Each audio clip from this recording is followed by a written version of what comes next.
Task Force Kasanag family. Dito tayo ngayon sa DAR Central Office sa ating pag-follow up ng mga request ng ating mga DAR beneficiaries sa Negros, especially sa Negros. At matagal na natin ginagawa ito at napapasalamat tayo sa ating mga officers from DAR Central Office, especially to our Secretary of Kenya, Sir Cesar Lia, na ina-accommodate yung ating mga request dito.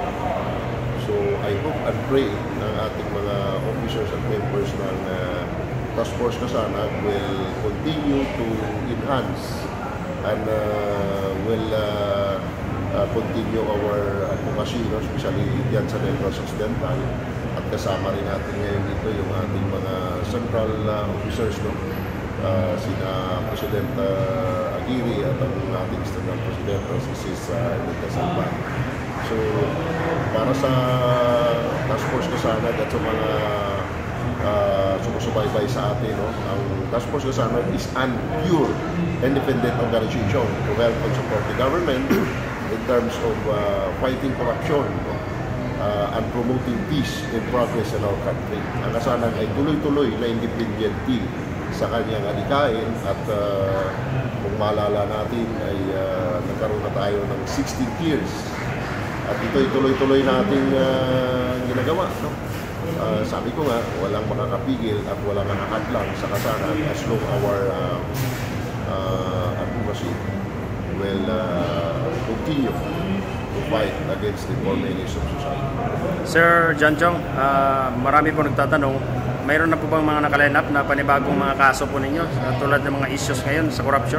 Yes, well in fact, hindi lang yung DPWH ang tinututukan natin ngayon kasi alam naman ninyo na ang DPWH ay marami ng nagkakaso dyan.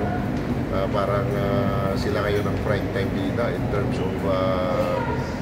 of publicity, nangunguna sila sa mga kinakasuhan, but since 2022 may kinaso na tayo sa kanila at the same persons pa rin, yung kinasuhan ngayon at ang kinakasuhan dati pareha lang, we are the same figure, we are the same interest, sila pa rin ang mga kinakasuhan ngayon. So proceed naman tayo ngayon sa mga LGU, at sa mga iba pang agencies of government. Wala tayo focus sa DP. Lahat yan, na kung maalala nyo, we will receive some information from different sectors na natatanggap natin with complete evidence ay talaga namang ino-forward natin yan sa mga concerned agency, at ito'y papakita lang na ang Kasanag ay tunay na lumalaban sa apat na milis ng society.